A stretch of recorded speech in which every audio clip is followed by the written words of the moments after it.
সংবিধান সংস্কার পরিষদের শপথ না নিয়ে মুখ ফিরিয়ে নিল বিএনপি। বাংলাদেশের রাজনীতিতে অনেক নাটক আমরা দেখছি, কিন্তু এমন দৃশ্য যেখানে একটি দল সংসদ সদস্য হিসেবে শপথ নিচ্ছে অথচ একই সাথে সংবিধান সংস্কার পরিষদের শপথ নিতে অস্বীকার করছে, যে অঙ্গীকার করেই ক্ষমতার আসনে চেপে বসেছে, ক্ষমতা পাওয়ার ঘণ্টা না ফুরোতেই নিজেকে প্রত্যাহার। এটা নিছক রাজনৈতিক সিদ্ধান্ত নয়, এটা এক বিস্ফোরক বার্তা।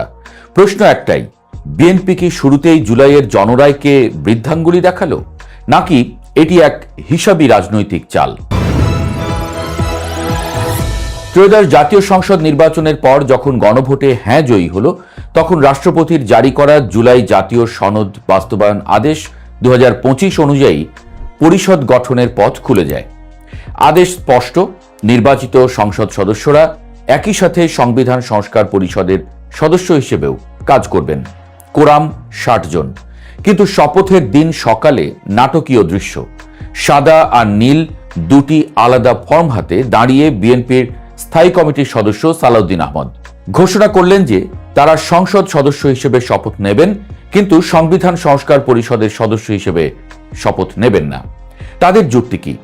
সংবিধানে এই পরিষদের শপথের বিধান নেই, তৃতীয় তফসিলে সংশোধন ছাড়া শপথ সাংবিধানিক হবে না। এই ব্যাখ্যা আইনি? হ্যাঁ, অনেকটা তাই, কিন্তু রাজনৈতিকভাবে বিস্ফোরক। কারণ একই সময়ে জামায়াত এনসিপির 77 জন সদস্য 2 শপথই নিলেন, অর্থাৎ কোরাম পূরণ হয়ে গেছে।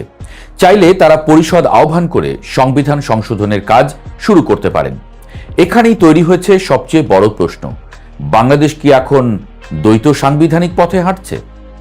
সুপ্রিম কোর্টের আইনজীবী মঞ্জিল মোর্শেদ সরাসরি বলেছেন যে আদেশ অনুযায়ী 60 জন থাকলেই পরিষদ কাজ করতে পারে, তাহলে 77 জন চাইলে নিজেদের মতো সংবিধান বানাতে পারেন। অন্যদিকে সংবিধান বিশেষজ্ঞ স্বাধীন মালিক বলছেন, যদি গণভোটের ফলাফলেই জুলাই আদেশ কার্যকর হয়ে যায় তাহলে আলাদা পরিষদের প্রয়োজন কি?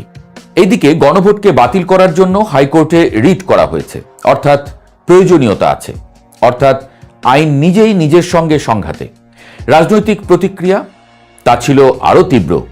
এনসিপির মুখপাত্র আসিফ মাহমুদ সজীব ভুঁইয়া ফেসবুকে লিখলেন, গণভোটের জনরায়কে প্রথম দিনেই বৃদ্ধাঙ্গুলি। জামায়াত নেতা হামিদুর রহমান আজাদ প্রশ্ন তুললেন, দুটি শপথ না নিলে সংসদে গিয়ে লাভ কি? অর্থাৎ বিএনপির এই সিদ্ধান্ত শুধু আইনি বিতর্ক নয়, জোট রাজনীতির ভেতরেও ফাটল ধরিয়েছে। এখন বড় প্রশ্ন, বিএনপি কি ভয় পেয়েছে? হ্যাঁ, পাবারই কথা। তাদের ভয় সংবিধান সংস্কারের মাধ্যমে ক্ষমতার কাঠামো বদলে যেতে পারে। ভয় সংখ্যাগরিষ্ঠ না থাকলে পরিষদের সিদ্ধান্তে তারা নিয়ন্ত্রণ হারাতে পারে। ভয় জুলাই সনদের ব্যাখ্যা অন্যরা নিজেদের মতো করে ব্যবহার করতে পারে। তবে বিএনপির অবস্থানও একেবারে অযৌক্তিক নয়। তারা বলছে, সংবিধানেই যদি পরিষদের বিধান না থাকে তাহলে শপথ কিভাবে? আগে সংসদে আইন আনুন, সংশোধন করুন, তারপর পরিষদ। এটি মূলত একটি সাংবিধানিক প্রক্রিয়ার প্রশ্ন। কিন্তু রাজনীতি প্রক্রিয়ার চেয়ে দ্রুত চলে, কারণ জনগণের প্রত্যাশা ছিল জুলাইয়ের যে গণভোট তার মাধ্যমে বড় সংস্কার আসবে। অনেকেই ভেবেছিলেন ক্ষমতায় এসে বিএনপি দ্রুত সংস্কার প্রক্রিয়া শুরু করবে, কিন্তু প্রথম দিনেই না। এখন দৃশ্যপট আরও জটিল হয়েছে। হাইকোর্টের রিটের কারণে গণভোটের বৈধতা চ্যালেঞ্জ করা হয়েছে। যদি আদালত স্থগিতাদেশ দেন তাহলে পুরো প্রক্রিয়া ঝুলে যাবে। এদিকে সাংবিধানিক বাস্তবতা বলছে, রাষ্ট্রপতির অধ্যাদেশ সংসদে 30 দিনের মধ্যে অনুমোদন না হলে তা বাতিল হয়ে যায়। তাহলে কি বিএনপি সংসদে জুলাই আদেশ তুলবে, নাকি সংসদীয় পথে নিজস্ব সংস্কার বিল আনবে? মঞ্জিল মোর্শেদের ভাষায়, সংসদে বিল এনে সংবিধান সংশোধন করাই সাংবিধানিক পথ, অন্যথা অস্থিতিশীলতা তৈরি হতে পারে।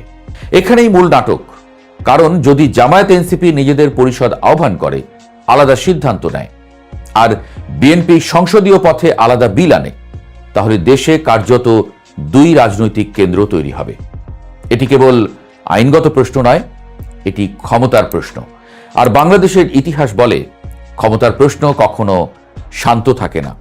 এখনো পরিস্থিতি বিস্ফোরিত হয়নি, কিন্তু বারুদের গন্ধ আছে। বিএনপি বলছে তারা সংবিধান মেনেই চলবে। সমালোচকরা বলছেন এটি জুলাইয়ের প্রত্যাশার সঙ্গে বেইমানি। বাস্তবতা হলো, এই সিদ্ধান্ত দিয়ে বিএনপি একদিকে আইনি নিরাপত্তা নিয়েছে, অন্যদিকে রাজনৈতিক ঝুঁকি বাড়িয়েছে। কারণ জনমনে প্রশ্ন উঠেছে, জুলাই সনদের প্রতি আস্থা ছিল কি, নাকি ক্ষমতা এসে কৌশল বদলেছে? অবশেষে দাঁড়িয়ে আছে একটি মৌলিক প্রশ্ন, বাংলাদেশ কি সাংবিধানিক পুনর্গঠনের পথে, নাকি নতুন রাজনৈতিক সংঘাতের দিকে? এই সিদ্ধান্ত হয়তো ইতিহাসে একটি ছোট্ট অনুচ্ছেদ হবে, অথবা এটি হয়ে উঠতে পারে নতুন অধ্যায়ের সূচনা।